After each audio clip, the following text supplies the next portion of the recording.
So, folks, we have to talk about the fact that there is currently an ongoing military occupation of Chicago now.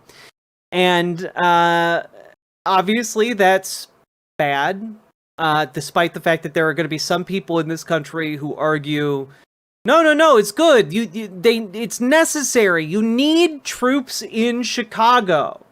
Okay? Like, why? Like, how else are the people of Chicago gonna be safe? They're all suffering. They're all suffering under a 10-year low in crime. You know, the people of Chicago are so used to crime that they need it. They need it to survive, and crime rates have plummeted 40% in the last 10 years. And they're suffering the withdrawals of crime. So they need these armed roving gangs, you know, in order to like bring a little bit of spring in their step. Otherwise they're gonna die. They're gonna die from the withdrawal of crime. And I mean that, by the way, like in the last 10 years, Chicago's crime rate has fallen by 40%. 40%! It's 40% safer to walk the streets of Chicago now than it was a decade ago. And a decade ago, you know, I might need to check my math on this one, but a decade ago, I don't recall anyone needing to send troops to Chicago, actually. It's insane, right? But, you know, of course, insanity isn't stopping this administration. So what's going on here? Well, you've got U.S. Northern Command here tweeting out, because again, everything now that is happening is like being tweeted out first, like the comms chain of command is just Twitter. Just go, oh yeah, you got something to announce, just go on Twitter, you know, like it's awful. It's just so awful. But effective today, elements of the Texas National Guard under Title 10 authority and command and control of the U.S. Northern Command are employed in the greater Chicago area. These soldiers are employed to protect U.S. immigration and customs enforcement and other U.S. government personnel who are performing federal functions, including the enforcement of federal law and to protect federal property. For the latest information on our federal protection mission, please see the link below. Just the fucking gall of these people. No, look, we might be invading your city, but we're really protecting it, okay? We're really protecting it.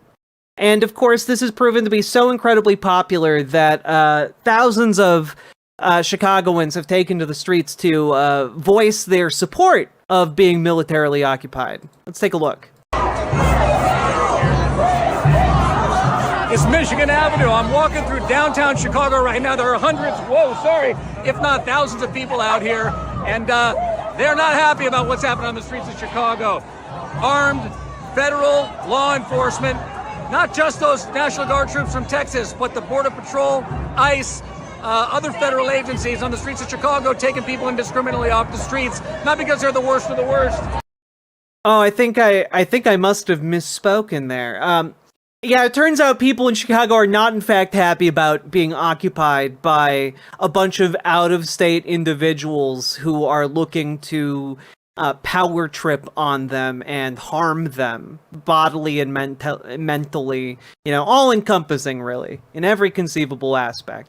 But because they're living here and they're undocumented, these people are not happy and they're letting Chicago know. Pretty cool. Good job, Chicago. Keep it up. Keep protesting, folks.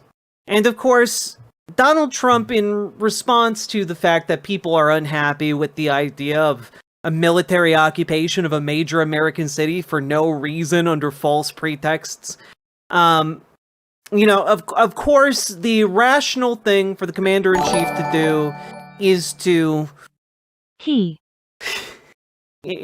try and fire, or in this case, arrest the mayor and the governor of the state and city, or city and state, respectively. So what we are now seeing is that Donald Trump is getting on, like, Truth Social and basically grousing and being like, maybe we should have them arrested. Because, like, that's the only idea he can come up with, right? And it's all just such noxious bullshit, you know?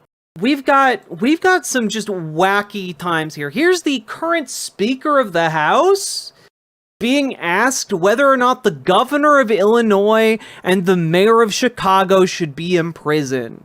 Thank you. Do you agree that the mayor of Chicago and the governor of Illinois should be in prison? Should they be in prison? Should the mayor of Chicago and the governor of Illinois be in prison? Just as an FYI, when politicians repeat a question, they are stalling for time. And he just repeated that question twice in order to try and arrive at some semblance of a response. Prison. I'm not the Attorney General. I'm the Speaker of the House, and I'm trying to manage the chaos here. I'm not following the day-to-day on that. I do know that they've resisted the introduction of, or the offering of National Guard troops in Chicago, which is a terribly dangerous city and has been destroyed in the process. It's so dangerous and destroyed by its record low violent crime rates. like, come on. It's dropped 40% since a decade ago. We're talking record lows. But again, I forget. I forgot. I forgot. The people of Chicago, they become addicted to crime. It's like a drug they can't kick. Crime is just second nature to the people of Chicago these days, apparently. And, the lack of crime just has them so sad. And that's why the good-natured government needs to send the military to occupy them with violent thugs. I need to stop joking, because I'm so mad. Like, this is such utter and complete contemptible bullshit. Being destroyed under liberal Democrat governance and their terrible policies. I would just cite for you in response Exhibit A, which is the District of Columbia. All of you are able to walk safely into the Capitol today, and you can park your cars blocks away and walk back to your cars, and you're not in fear of having your purse snatched or your car being jacked or being assaulted. And why is that? Because President Trump had enough of it. He's a strong leader in the Oval Office, and he used the resources that were available to him, the National Guard, to bring order to the chaos. The Democrat mayor of the District of Columbia ultimately said, thank you so much for the reinforcements, and you're all enjoying the spoils of good policy and return to the rule of law. If we could do that in the other major cities in the country where they're having terrible crime crises, that should be seen as a positive, and I think most Americans see it that way. If you're a resident of Chicago or New Orleans or one of these other Democrat-run cities, you've had enough. You're tired of your family being walking in fear and not being able to enjoy their lives, and if President Trump can use the resources and do it in a lawful manner to allow National Guard troops to help bring order and restore the rule of law, that is something that is wildly popular with the American people. So true, King. So true, King. Now, there's only one real problem with this, and that is that we actually know how the deployment of the National Guard has affected crime in the areas in which it's been deployed so far. And the numbers aren't really backing up the Trump administration's position, because you can see from this chunk that basically, oh wait, property crime is actually higher. When ICE and Trump comes to town, you're in danger of being jacked because GRINDR keeps crashing. It's true. It's true. If you're not paying attention because you're too distracted by Grindr. Anyway, as you can see, property crime as of September 9th is actually higher than before the Guard deployed.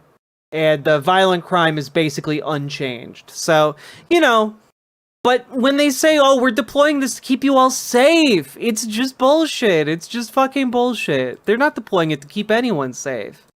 They're deploying it because they want to do a power trip. And we talked about this a little bit the other day, but really what it comes down to is that this administration is deploying the military for photo ops. They are deploying the military for social media clout. Like, that's what's happening here. Like, you've got the entirety of, Trump's cabinet basically being attention-seeking grifters, and all they know how to do is post.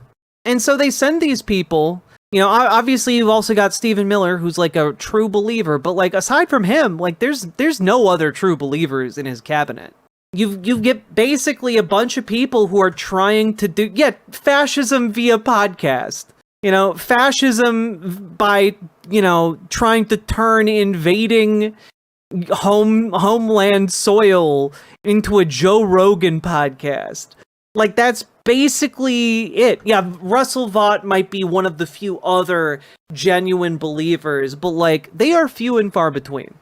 It seems like it's anti-clout in a lot of ways. But that's the thing. I think they are making clout specifically for their base. For the base that they think is going to be ever loyal, and the base that they think is going to give them all of the support that they will need to continue onward. And it just ain't like that. Like, what they don't realize is that people like JB Pritzker are coming across immensely more human, immensely more likable, immensely more courageous than any of these weird hollow ICE stunts.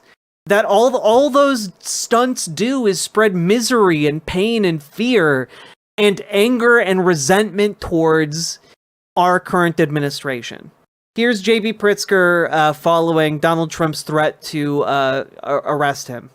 Look, he's a coward. He says a lot of things to the camera. He likes to pretend to be a tough guy. Come and get me. Come and get me. Look, he's a coward. Honestly, 10 out of 10 response. 10 out of 10 response. And that's the kind of posturing that genuinely makes these cowardly motherfuckers who are trying to use essentially troops and cities as like action figures in order to post like clips on YouTube. Like, that kind of posturing from JB Pritzker actually matters. And like, I've been pointing this out for, the last few weeks now, and I'm going to continue to point it out, but none of this psychotic behavior from the Trump administration, all the way down to everyday individual ICE officers, none of this is endearing people to the regime. All of it is alienating. All of it. Okay? And one of the craziest stories, do you guys remember when the Department of Homeland Security tried to claim that ICE officers were involved in like a 10-car boxing operation? They were boxed in by activists and weren't being allowed to leave. And then when one of the activists rammed their car, they had to defend themselves because that activist had an automatic weapon and was posing a deadly danger. And that's why they needed to shoot that woman 7 times. Do you guys remember that? It was only a few days ago. You'll be forgiven if it's already left your brain because so much has happened. Well, there's actually video of the incident. You can see this is not actually a boxed-in situation at all. And you'll note, not a 10-car incident. And at this point, officers get out, start shooting, tear gas, etc. It's all fucking mental.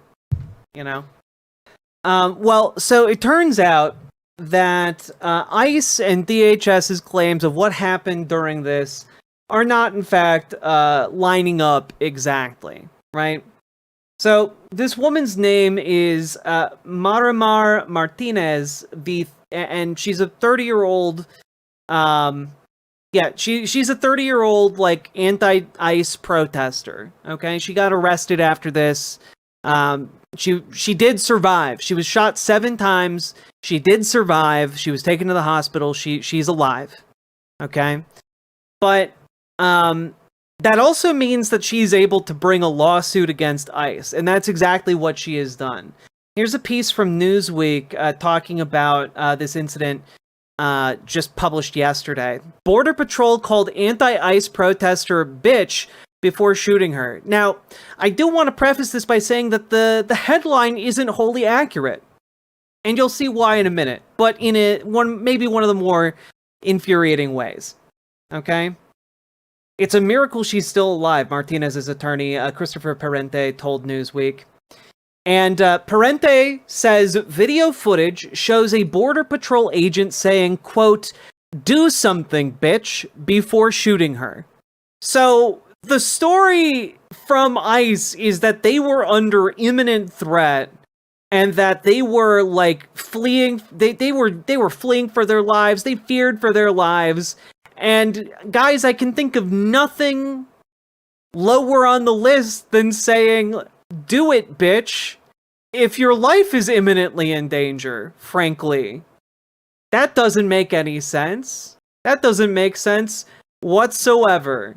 So, you know, I think it might be that these people belong in jail. We'll find out here. But just taking a look at a few of the other details here. The federal prosecutors retreated from their early claims, combined with defense assertions that body camera footage shows it was the agents, not the protester, who initiated the collision, has turned a high-profile immigration enforcement incident into a test of federal accountability.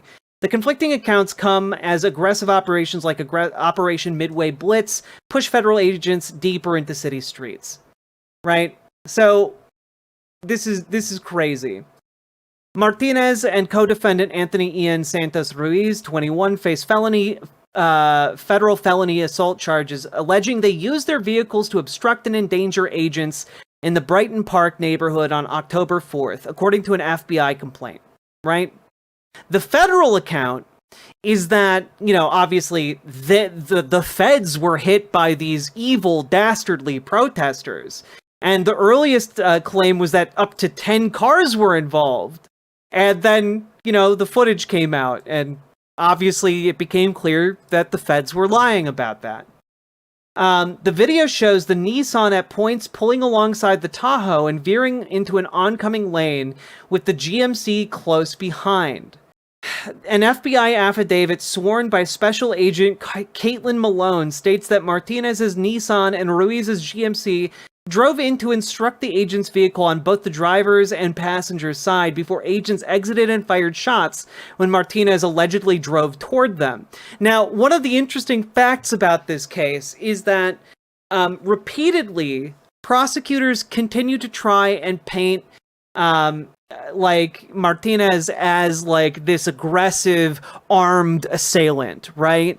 So they keep saying like, oh, well, she had an assault rifle in her car, and then it turns out every witness can agree that she never raised a weapon.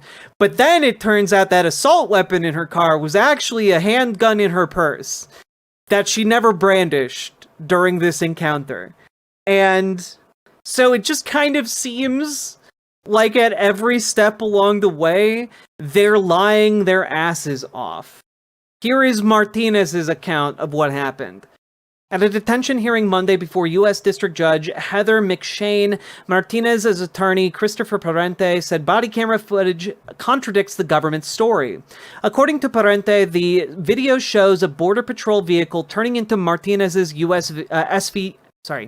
SUV, after which an agent says, "Do something, bitch," before exiting and shooting her. This is, again, what her lawyer says the body camera images show. Like, the video is just bluntly, like, Border Patrol hits her, dares her to do something about it, and then shoots her. This is crazy. She has 7 holes in her from the shooting, Parente told the court, adding that agents took Martinez into custody at the hospital before her wounds were fully treated. So, like, they followed her and arrested her while she was getting treatment for 7 gunshot wounds. And federal officials have not publicly addressed Parente's account of the footage. That's so strange. It's so weird that suddenly they all clamped up. Yeah, here's the last thing I found super interesting. Prosecutors initially described Martinez as having a loaded gun, echoing DHS's statement that agents fired defensive shots at an armed U.S. citizen. But in court, Assistant U.S. Attorney Sean Hennessy acknowledged that while a firearm was in Martinez's car, she never brandished it, and the weapon was not mentioned in the formal complaint. Like, these people are just evil. Right? The Trump administration and everyone that they have put into power or enabled is just like cartoonishly evil, like super villain level evil, but like less competent than any cartoon villain you've ever seen in your life. You know, like fuck, we're operating like several tiers below Wile E. Coyote. And I just want to say, none of this endears people to ICE. The idea that, like, oh, these people from outside your community can come in, just shoot you up, and then they call you a criminal. Like, that's what's happening here. It's fucking nuts. Also, remember that pastor who got shot the other day by ICE agents? Yeah, he's suing ICE. It's pretty great. Did you know that waffles give you 100% of your daily nutrition as well as heal your soul? Are you willing to give yourself over to the waffly one? God, Sam Roker, thank you for the $10 Canadian. Very much appreciated. She won't win this, regardless of film footage. Courts have always given the benefit of the doubt to feds when in the course of their duties. It never changes. Nah, I don't think she's not gonna win this. I think she's got a rock solid case, actually. I mean, basically, you have a bunch of witnesses, you have independent video that disprove the Fed's story. I'm sorry, there's just no way that this goes through. I don't believe that. Like, there's literally evidence demonstrating the opposite. Because the thing is, you're right in the usual sense that courts would usually defer to the federal government and give as much, or if not maximum, weight to their words and accounts. But most courts these days are not. Like, the Trump administration and these federal authorities have rapidly run out of runway with which to launch these types of, assaults on freedom. We're also just gonna throw out there here that, like, attacking priests, attacking, people who are just minding their own business, this doesn't endear them to anybody. And I gotta share this with you guys, because this left me a bit dumbfounded. I sincerely hope that DHS continues to post propaganda like this. We're having an all-night revival. I'm sorry, gloating over pictures of, like, the 3 most normal-looking folks in existence being detained by Homeland Security for seemingly no reason. Sorry, that's not actually going to win you over support. You're unrealistically positive? Nah, I think I'm very realistically positive. I think that the more of us that band together, the harder it is for them to do their authoritarianism, and I think they are rapidly alienating people that they cannot afford to alienate. Is that clan talk? I mean, you'd be forgiven for thinking that, yeah. I do think that the Twitter accounts in particular of these officials are riddled with neo-Nazi and KKK dog whistles. So, I think that might very well be within the realm of possibility. Also, thank you for the raid. Welcome. Hello, this spacers. And I want to throw out one more point. All right. This, I saw this and I think it's another sign that things are good. Right? Things are good. Letterhack, hello! Welcome. Everyone should go follow the Letterhack. Excellent stuff happening over there. Fully endorsed by Riverboat Jack. One last point here, and that is, I think that what you're gonna see are far more posts mocking ICE than you ever have before, because mocking ICE is no longer just a leftist pastime. It's gone mainstream. People are well aware that these people suck and deserve to be called out for it. Here's just one example of what I mean that, like, made me smile, and I think it's just good. I think it's just some good shit. And I looked into this account. This is from account 1UpSunny on TikTok, which appears to just be like a dad account, like just a guy who's, like, super happy to be a new dad. Like, he doesn't have overtly political content on his feed, but then he has this. What's your real name? What's your barber name? What's your barber name? What's your barber name? What's your name? What's your street name? I did. See from Ice Age looking at his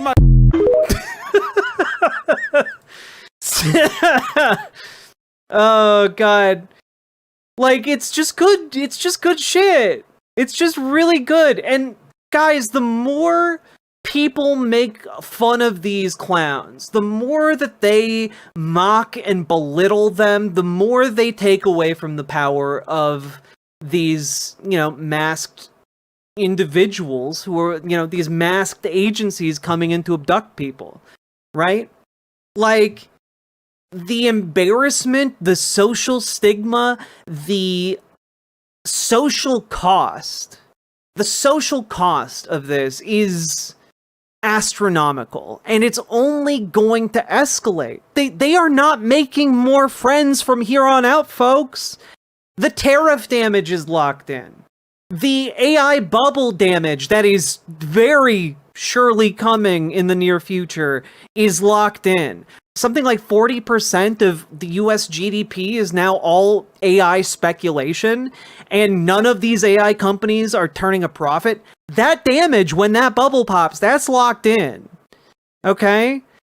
Like, when you look at the damages to our civil rights, to our constitutional liberties, those are going to seep through. And when you look at the damage to healthcare that is going to come down from this $1 trillion cut to Medicaid, what you're gonna see is a lot of people suddenly realizing, oh no. So all I'm saying here is that I am optimistic about where the material fundamentals are of this administration and the resistance to it. I think that we are actually in a really good position to win this entire thing. And that doesn't mean that you guys can relax. It doesn't mean that you guys can give up. It doesn't mean that it's not going to be scary, because frankly, it's going to get scarier before it gets better. But these people are clowns. These people are deeply unserious. These people don't know what they're doing. And these people are fascists. Like, these people are adherents to an ideology that is a loser's ideology. It is a self-destructive ideology. All it can do is destroy self. And frankly, I do not think that they have it in them to hold this fragile coalition together, you know? Yes, exactly what you can do. Couldn't take a pic while driving, but I saw a septuagenarian on his porch with a donut tied to a fishing pole and a sign that said ice fishing. You know, genuinely, if you guys need hope, you guys need to start looking at, like, what old people are doing right now. Like what older folks are doing right now. Like, again, I know I've been harping on, like, my family, but, like, my mom, and now it started with just a couple of her friends, and now it's literally every single one of her friends, and they're in, like, their mid-70s. They're all going out to protest on No King's Day on October 18th, right? And my dad, who is a lifelong Republican, but couldn't bring himself to vote for Trump the first, second, or third time Trump was on the ballot. My dad, who is a transphobic to the point of, like, not having me in his life. My dad, who's a goddamn creationist, who cannot wrap his head around the idea that, like, human beings are apes. Or great apes. My dad, who's a lifelong fundamentalist evangelical Christian, who believes in, like, the second coming is being set up by, like, the state of Israel. He's turning out to protest this administration too. So, like, genuinely, if you hear that and you're not like, whoa, we're in some crazy times. Like, to me, as someone who knows this man, it's like hell itself has frozen over. Okay? Like, that's crazy! Some are okay apes, or mediocre apes. Not all are great apes. Not all great apes. Sake Tanuki, thank you for the 2 tier 1 subs. God, it's so disheartening. But I will say, I think we're gonna win this. I think that the old folks, they're the ones, if you look at what they're saying on like social media, or if you talk to like a 65-year-old retired teacher, they're going to be like, well, the founding fathers did say that the tree of liberty is watered with the blood of tyrants. They're going to just straight up say that to you. Do you have any idea how deeply you're cooked when the most politically active demographic is overflowing with people who are like that now? And Nunya, I'm not even saying the right is getting woke. I'm just saying, like, things have been pushed to a degree that, like, people you never thought would turn out to, like, protest alongside you are protesting to turn out alongside you. Has your mother been getting through to your dad? Fuck no. My grandpa, Trump voter, talks more and more every week about regretting his vote. At the pharmacy on Monday, there was an old guy at the counter ranting about Trump taking away healthcare. Yeah, like, all of these people have extended networks where even if they themselves aren't affected, like, their grandchild is, their daughter is, like, they know people who are losing their protections, and, like, it is, this is only going to grow from here.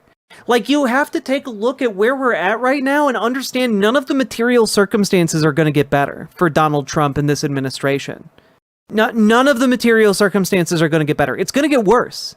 People are going to have a harder time, shopping. People are going to have a harder time, staying alive or in their apartments. People are going to have a harder time doing day-to-day activities. And that is going to take a toll on the entirety of society. And all of that is going to be compounded by the fact that the Trump administration every, month or so is trying to deploy military in a new city to do jack all, while making up that there is, like, a huge problem. And the problem with that is, as a strategy, that most people live in cities, and most people who live in a city understand whether or not there is a justifiable need for the military to start posting up on every street corner. Like, a recent poll came out and found that 10% of Americans are unemployed. Do you have any idea what that means? You just have tens of millions of unemployed people who are free to partake in protests. That's bad for this administration. That's the thing about being a fascist. Your real enemy is reality itself. Exactly. They are doomed to failure. And we must kind of, we must kind of help birth that failure into the world, right? Our job with protesting is to continue to grow mass protest against this administration until we win. And we are going to win. If the material circumstances aren't going to get any better, you shouldn't even ask about the antimaterial ones. Sake Tanuki, thank you for the 2 tier 1 subs.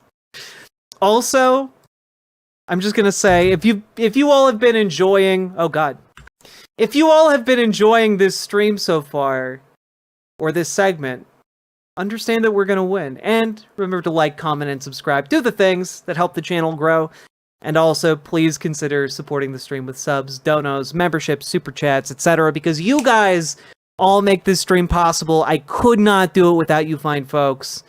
And, yeah, we are going to win. I just, the vibe of seeing just a random dude with who's not politically brain poisoned ragging on, ICE officers, that it fills me with hope. At Riverboat, jack farmers are pissed that Argentina, soybean farmers competition, got a $20 billion payout and decided to throw a concert. Oh god, Andrew S., that entire thing is such a shit show. It's such a shit show. Thank you for the $5 super chat. And, segment done. Riverboat Jack is coming to town. All the viewers gather around. Twitch and YouTube is switching streams. All that content is bursting the scenes. Politics, gaming, plenty more. Your sense of fashion you'll adore. So grab your stuff and hop aboard. We're going straight to Jack's Discord. Riverboat Jack.